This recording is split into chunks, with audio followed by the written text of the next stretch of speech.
Hello everyone, welcome to Unlock Science. Myself Anas Khan and I am your physics expert. और जैसे कि आज का लेक्चर करने का पर्पस बस ये था कि today we just need to talk about basics of calculus, क्योंकि अभी जो हमने चैप्टर मोशन पढ़ा है उसमें कैलकुलस का बहुत बड़ा रोल है कि जब हम मोशन के बारे में पढ़ेंगे उसमें हमें बहुत सारी चीजें कैलकुलेट करनी होती हैं कि क्या पोजीशन है, क्या वेलोसिटी है, क्या एक्सेलरेशन है, वगैरह वगैरह बहुत सारी चीजें हैं।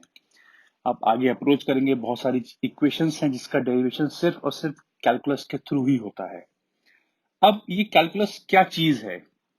ये एक ऐसा ब्रह्मास्त्र है कि जिसकी मदद से आपकी फिजिक्स की एनालिसिस बहुत आसान हो जाएगी। तो इसका काम सिर्फ और सिर्फ क्वेश्चंस की एनालिसिस को इजी करना होता है। मींस जो आपको ये इन डेप्थ सोल्यूशन देगा वो और कोई चीज आपको नहीं दे पाएगा। तो इस कैलकुलस में दो चीजें हैं। दो चीजें ये हैं कि पहला हम पढ़ेंगे डिफरेंशियल कैलकुलस, जिसको हम डिफरेंशिएशन भी कहते हैं, और दूसरा हम पढ़ेंगे इंटीग्रल कैलकुलस, जिसको हम इंटीग्रेशन के नाम से भी जानेंगे। तो आइए दोनों को एक एक करके हम लोग एनालाइज करते हैं। So let's talk about first differentiation.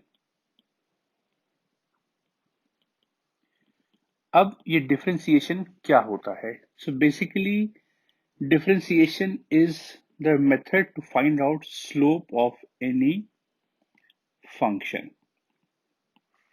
Slope क्या है? तो उससे पहले हम यहाँ पे क्या करते हैं, हम एक फंक्शन ड्रॉ करते हैं। तो ये एक y x वाला ग्राफ है आपका, ये यहाँ पे y है और यहाँ पे x है। एंड सपोज ग्राफ कुछ मेरा इस तरह बढ़ रहा है। ये मेरा कुछ ग्राफ बनाइए।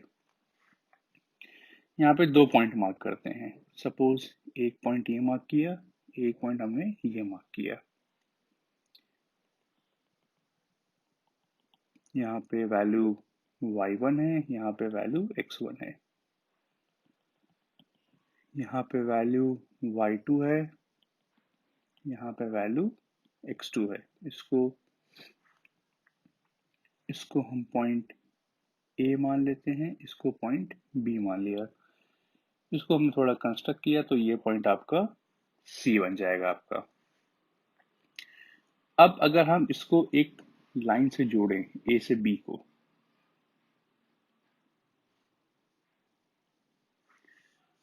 तो आप देख सकते हैं कि ये यहाँ पे कुछ एंगल थीटा फॉर्म कर रहा है। अब पहले हम ग्राफ में बाद में लौटते हैं। हम यहाँ पे एक टर्म डिस्कस करेंगे, स्लोप। स्लोप की परिभाषा क्या होती है?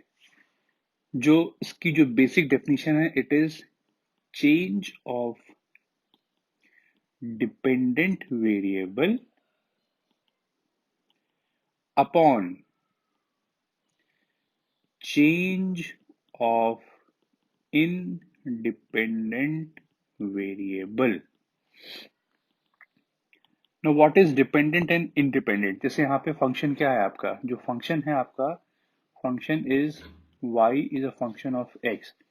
मतलब क्या है कि y जो है वो x पे डिपेंड कर रहा है आपका। So in this case x is your independent variable and y is your dependent variable। तो जब भी आप ग्राफ प्लॉट करोगे आपका हमेशा इंडिपेंडेंट वेरिएबल हॉरिजॉन्टल पे होगा और डिपेंडेंट वेरिएबल जो होगा वो वर्टिकल एक्सिस पे होगा। तो वापस लिखते हैं स्लोप की वैल्यू। अगर हम स्लोप लिखना चाहें तो स्लोप की वैल्यू क्या बन जाएगी? Change of dependent. तो चेंज का सिंबल होता है डेल्टा और डिपेंडेंट वेरिएबल इस फिगर में क्या है, y है आपका, और इंडिपेंडेंट वेरिएबल क्या है आपका, इंडिपेंडेंट वेरिएबल x है आपका, तो चेंज ऑफ इंडिपेंडेंट क्या होगा, x होगा आपका, तो delta y upon delta x। अब चेंज क्या होता है, change is final minus initial, तो ये बन जाएगा आपका y2 minus y1 upon x2 minus x1। ये आपका इस गिवन फिगर के लिए स्लोप बन जाएगा। मतलब हमेशा आपका ऊपर y नीचे x नहीं होगा, जो डिपेंडेंट होगा वो न्यूमरेटर में होगा, जो इंडिपेंडेंट होगा वो डिनोमिनेटर में होगा। मान लो अगर यहाँ पे x और यहाँ पे y होता तो ये delta x upon delta y होता, या मान लो यहाँ पे p होता, यहाँ पे q होता, तो ये delta p upon delta q लिखते हैं हम लोग इसको। अब आते हैं इसकी ट्रिग्नोमेट्री में। तो अगर हम ट्रिग्नोमेट्री की बात करें, you can see that in triangle ABC, what is tan theta perpendicular upon base। अब B to C की वैल्यू क्या है, ये वैल्यू कितनी है आपकी, this is y2 minus y1। तो ये जो आपकी वैल्यू है, ये this value is how much, it is y2 minus y1, और ये कितना है, it is x2 minus x1। तो tan थीटा क्या बन जाएगा, y2 minus y1 upon x2 minus x1। तो यहाँ पे हम आपके लिए दो चीज मार्क करते हैं, इसको अगर आप ध्यान से देखें, एक ये रिलेशन देखो और आप एक ये रिलेशन को देखिए। यहाँ पे you can see that they are having the same value of RHS। Therefore, we can write that slope of any given graph is basically equal to tan of theta। अब ये थीटा कैसे निकालोगे, हमको जिन दो पॉइंट के बीच में slope निकालना है, उन दोनों पॉइंट्स को आप एक स्ट्रेट लाइन से ज्वाइन करोगे और उस लाइन को आप पीछे एक्सटेंड करोगे ताकि वो हॉरिजॉन्टल एक्सिस से इंटरसेक्ट कर सके। अब देखो ये लाइन हॉरिजॉन्टल से कितना एंगल थीटा बना रही है, इस थीटा एंगल का जो भी tan होगा वो आपको इस लाइन AB का स्लोप आपको दे देगा आपको। तो जो भी लाइन का angle with respect to horizontal है, उस एंगल का अगर मैं tan निकाल लूं तो मुझे उस लाइन AB का स्लोप मिल जाएगा मुझे यहाँ पे। अब क्या करना है, अब हमने इसमें एक केस किया, हमने केस ये किया हमने कि suppose the difference of x2 minus x1 tends to 0। मतलब क्या हुआ इसका, कि ये पॉइंट इसके बहुत क्लोज आ गया, मतलब x1 x2 आपस में बहुत क्लोज में आ गए। And we know y is a function of x, मतलब y x पे डिपेंड कर रहा है। तो अगर मैं x2 को x1 के बहुत क्लोज लाऊंगा तो क्या होगा, y2 आपका y1 के बहुत क्लोज आ जाएगा। And what will happen effectively, this point B will come very close to point A। तो उस केस में ये लाइन ऐसे ना बनते हुए इस पॉइंट A पे टेंजेंट बन जाएगी आपकी। So if you bring point x2 very close to x1, what will happen, y2 will automatically come close to y1 because y is a function of x। और जब ये होगा तो effectively point B point A के पास आ जाएगा। तो जो line A to B जा रही है कट करती हुई, वो पॉइंट A पे एक टेंजेंट बन जाएगी आपकी। तो जब ये कंडीशन होगा तो इसकी वजह से क्या होगा, आपका y कोऑर्डिनेट का चेंज भी बहुत छोटा हो जाएगा। तो तो अब जब इसका ग्राफ ड्रॉ करोगे आप, सपोज हमने ग्राफ ड्रॉ किया y और x के बीच का ग्राफ, मान लो ऐसा बन रहा है और ये पॉइंट A है मेरा, तो यहाँ पे क्या होगा, यहाँ पे सिर्फ एक टेंजेंट बनता जाएगा और यहाँ पे थीटा बन रहा होगा। तो अगर मैं कहूँ कि what is slope at point A, it is basically tan of theta।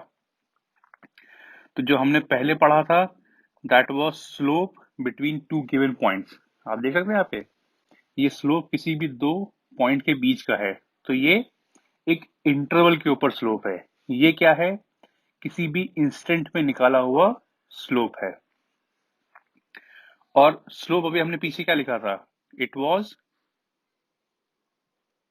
Delta y over delta x, लेकिन जब ये कंडीशंस होंगी, जब आपके डिफरेंस बहुत छोटे हो जाएंगे, तब उस केस में डेल्टा की वैल्यू क्या होगी, it will become d y over d x.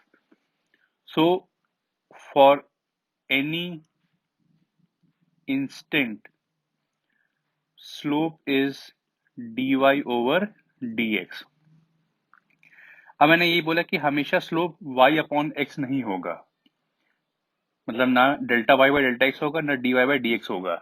It depends कि आपके कौन कौन से वेरिएबल वर्टिकल हॉरिजॉन्टल में यूज हो रहे हैं। अगर p और q होगा तो ये dp बाई dq बन जाएगा, अगर a और b होगा तो da बाई db बन जाएगा।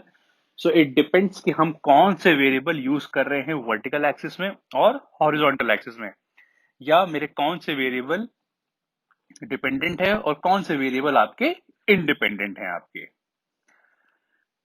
अब इसी को यूज करते हुए now let's talk about some basic functions. तो इसमें से पहला आपका था कि अगर मान लो y आपका a x raise to n के फॉर्म में है, तो जब इसको डिफरेंशिएट करते हैं dy बाई dx, फॉर्मूला होता है a n x raise to n minus 1। यहाँ पे a और n कोई भी आपके रियल नंबर्स हैं। तो फॉर एग्जाम्पल y मैंने लिखा 4x3, तो a का वैल्यू 4 है और n का वैल्यू 3 है।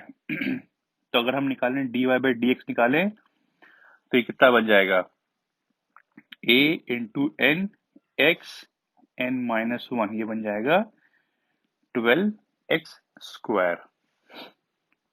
इसमें और भी फॉर्मूले हैं। अगर मान लो y आपका a साइन x है, तो इसका जो dy बाई dx होगा that will B a cos x, और अगर आपका y a cos x है तो इसका जो dy बाई dx होगा that will be minus a sin x। अगर आपका y a e की पावर x का है तो जो इसका dy बाई dx होगा that will be same as a e की पावर x। और अगर y a log x है तो जो इसका dy बाई dx होगा that will B a by x। तो ये आपको फॉर्मूलेज हैं, ये आपको याद करने पड़ेंगे। बाकी अगर आप जब एनसीईआरटी चेक करेंगे, आपके एनसीईआरटी में भी आपको इसके फॉर्मूलेज दे के रखे हुए हैं। अब इसमें कुछ रूल्स हैं, दो रूल हैं हमको याद रखने हैं। That is first is your product rule. तो प्रोडक्ट रूल ये है कि suppose y is multiplication of two given functions, तो इसका जो dy बाई dx होगा, इसमें करना क्या होता है, इसमें करना ये होता है कि एक को मान लो फर्स्ट फंक्शन और एक को मान लो second function. So keep the first function constant and differentiate the second function, plus keep the second function constant and differentiate the first function। तो for example suppose हमने y लिया x square sin x, तो x square को मान लो first function और sin x को मान लो सेकेंड फंक्शन। तो कैसे बन जाएगा स्लोप हमारा, keep the first function constant and differentiate the second function, plus keep the second function constant and differentiate the first function। x square और D by d x sine x क्या होगा, आप यहाँ पे देखिए साइन एक्स का क्या है, ए कॉस एक्स है, ए साइन एक्स का ए कॉस एक्स है। तो अभी यहाँ पे जो हमने पीछे दिया है साइन एक्स, तो ए का वैल्यू 1 बन जाएगा, तो ये वैल्यू आपकी बन जाएगी cos x plus sine x, x square बन जाएगा 2x। ये आप निकालोगे इस वाले रिलेशन से आपका। तो a है तो इसको लिखा 2x स्क्वायर, तो a का वैल्यू 2 है, n का वैल्यू भी 2 है, सॉरी पीछे x स्क्वायर है, तो a का वैल्यू 1 हो गया, n का वैल्यू 2 हो गया। तो क्या करोगे, 1 into n into x, 2 minus 1, तो ये 2x बन जाएगा आपका। देयरफॉर dy बाई dx क्या बन जाएगा, x square cos x plus 2x sin x। तो ये तो बात हो गई आपके प्रोडक्ट रूल की, बात हो गई आपकी। दूसरी बात करते हैं, now let's talk about the question rule. Question rule होता है एफ एक्स अपॉन जी एक्स होता है हमारा। तो इसमें करना क्या होता है कि इसको हमें मानना है फर्स्ट फंक्शन, इसको मानना है सेकंड फंक्शन। तो जो इसका d y by d x होगा, उसकी वैल्यू क्या होगी आपकी यहाँ पे, अगर हम इसको निकालना चाहें। So what we will do, we will keep the first function constant, second function constant, and differentiate the first function minus keep the first function constant and differentiate the second function upon second function का square. तो अगर मान लो अगर y की value लिखी मैंने, y is sin x by cos x, तो कैसे निकालोगे इसका dy by dx, keep the second function constant, तो cos x तो ऐसे ही हो गया, d by dx of sin x minus sin x d by dx of cos x upon cos x का होल स्क्वायर। तो क्या बन जाएगा इसका d by dx। अब d by dx of sin x क्या बनेगा, it will be cos x minus sin x and d by dx of cos x will be equal to minus sin x, ये हम पीछे formula देख चुके हैं, upon cos x का whole square, तो ये बन जाएगा cos स्क्वायर x। उसके बाद क्या बन जाएगा, it will be cos square x plus sin square x upon cos square x, तो ये बन जाएगा 1 अपॉन cos स्क्वायर x या sec square x। So this will be your answer. So if you differentiate sin x by cos x by using quotient rule, the answer obtained will be sec square x. तो ये तो कुछ basics बात हुई आपके differentiation की। आइए हम लोग अब आगे बढ़ते हैं, जो हमारा अगला है इसके अंदर, दैट इज इंटीग्रेशन और integral calculus. So what is the purpose of doing integration? It is basically used to find area under any curve. क्या है ये एरिया, सपोज हमने फिर वही फंक्शन लिया y is equal to f x वाला, थोड़ा हमने यहाँ पे शेप चेंज कर दिया हमने। सपोज ये कुछ आपका कुछ ऐसा एक फंक्शन बन रहा है, यहाँ पे x का वैल्यू a है और यहाँ पे x का वैल्यू b है। क्योंकि हमको यहाँ पे एरिया निकालना है तो हमें बाउंड्रीज डिसाइड करनी पड़ेंगी, तभी आप उन दोनों बाउंड्री के बीच में आप उस फिगर का जो ये y is equal to f x है उसका आप एरिया फाइंड कर सकते हो। एरिया क्या होगा, ये एरिया आपका जो आपका देख रहे हो, ये जो शेडेड पार्ट है, ये this is the area of the given figure आपका। कैसे लिखते हैं इसको, देखिए यहाँ पे this is the symbol for integration. जब आप एफ एक्स को इंटीग्रेट करोगे, जब इस एफ एक्स को इंटीग्रेट करोगे you will get a new function known as gx. Sorry.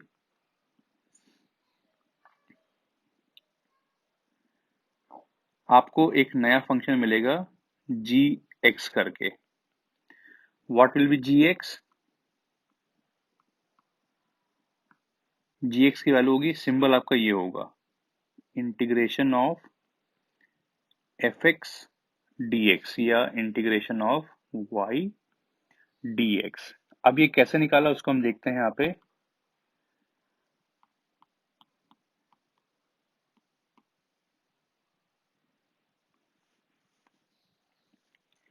देखिए यहाँ पे क्या किया है, ये एक रेक्टेंगल बनेगा यहाँ पे. देखो छोटी सी स्ट्रिप आपकी ये बनेगी ये.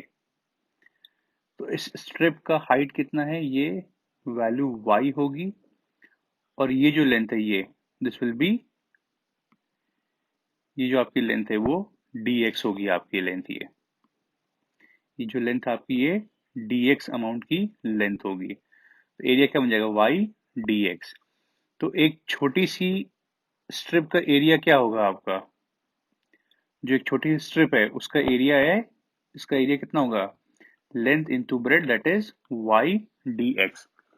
तो क्या होगा, ऐसे ऐसे यहाँ पे हम बहुत छोटे छोटे रेक्टेंगल स्ट्रिप बनाते हुए चलेंगे यहाँ पे. तो ऐसे यहाँ पे बहुत सारे छोटी छोटी स्ट्रिप्स होंगी जिन सबका एरिया y dx होगा. तो क्या करेंगे, हम सारे y dx की वैल्यू को ऐड करते हुए चलेंगे.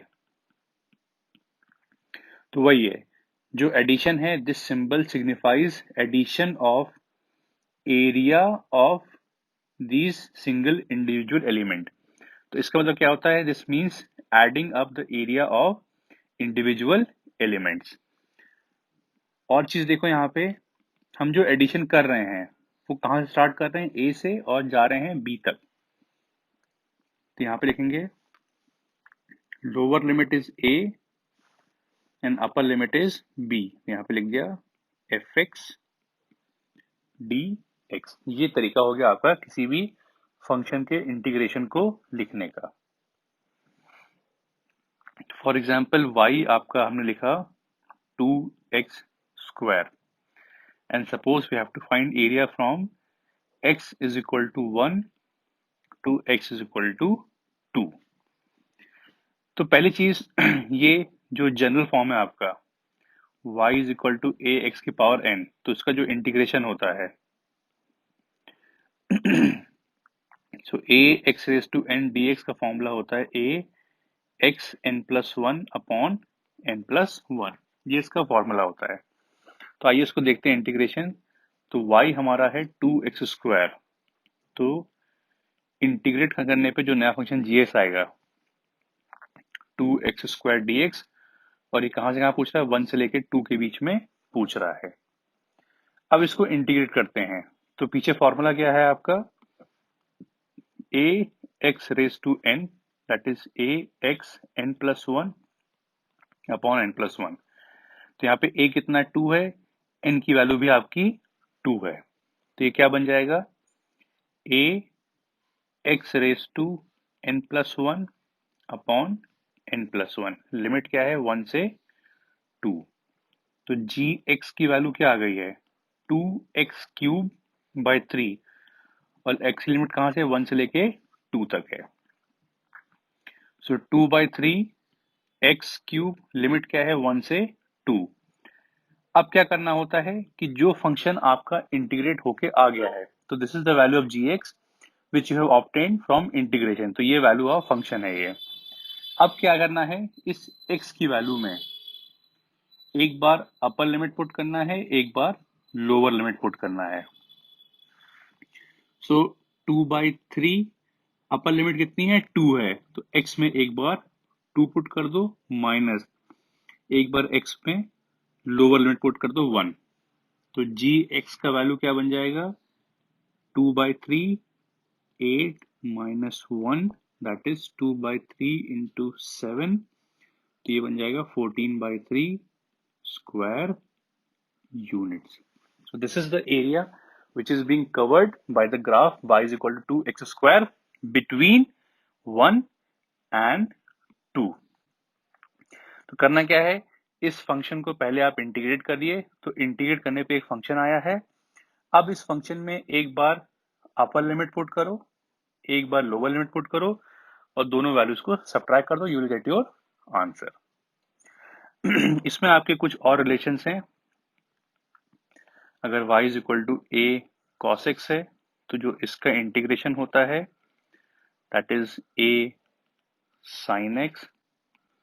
अगर y is equal to a sin x है तो जो इसका इंटीग्रेशन है that is minus a cos x। और अगर y is equal to a e का पावर x है तो जो इसका इंटीग्रेशन है y dx that is same as a e raise to x। और अगर y is equal to 1/x है तो जो इसका इंटीग्रेशन होता है y dx that is log x। तो ये कुछ बेसिक फॉर्मूलेज हैं, आपको इसको याद करने हैं। आप बाकी आपके एनसीईआरटी में इसके रेफरेंस आपको दिए हैं, आप उसको भी रेफर करके याद कर सकते हैं। So friends, this was all about the basics of calculus. मैंने यहाँ पे कैलकुलस को मतलब एक डिटेल फॉर्म में डिस्कस नहीं किया है, हमने उतना ही डिस्कस किया है जितना आपको आपके आने वाले फिजिक्स में जरूरत पड़ेगी। और बाकी जो इसका जो इन डेप्थ स्टडी है, जो इसके और फॉर्मुलेज हैं, रिलेशंस हैं, टाइप्स हैं, वो आप मैथ्स में आपको पढ़ाया जाएगा। आपको कैलकुलस एक बहुत ही इंपॉर्टेंट चीज है आपके आगे वाले पढ़ाई के लिए। चाहे आप मैथ्स पढ़ो, इवन आप कोई सब्जेक्ट पढ़ो, calculus is a very important tool which you all must know how to use that tool. मैंने कहा ना, ये एक ब्रह्मास्त्र है। अगर आपको इसके ऊपर कमांड पड़ गई तो आपकी बहुत सारी पढ़ाई आपके लिए बहुत आसान हो जाएगी। क्योंकि जैसे आजकल के टाइम में जितनी हमारी पढ़ाई है सब ग्राफिकल हो गई हैं, आपकी सब एनिमेशन पे हो गया है। सो कैलकुलस का नॉलेज होने से आपको उस चीजों को या उस रिजल्ट को एनालाइज करने में बहुत आसानी आपको बढ़ जाएगी आपको। सो फ्रेंड्स, एक ये हमारी छोटी सी कोशिश थी कि हम आपको कैलकुलस के बारे में थोड़ा बहुत बता सकें आपको। एंड आई होप आपको ये वीडियो हमारा पसंद आया होगा। So please do like us. आपके और भी दोस्त होंगे जिनको इसकी चीज जरूरत होगी, तो आप अपने दोस्तों में इसको शेयर करें इस वीडियो को। और अगर आप नए जुड़ रहे हैं हमारे साथ तो हमको सब्सक्राइब करना बिल्कुल भी ना भूलें। So friends, stay tuned, work hard for your upcoming IIT JEE and NEET examination. Thank you very much.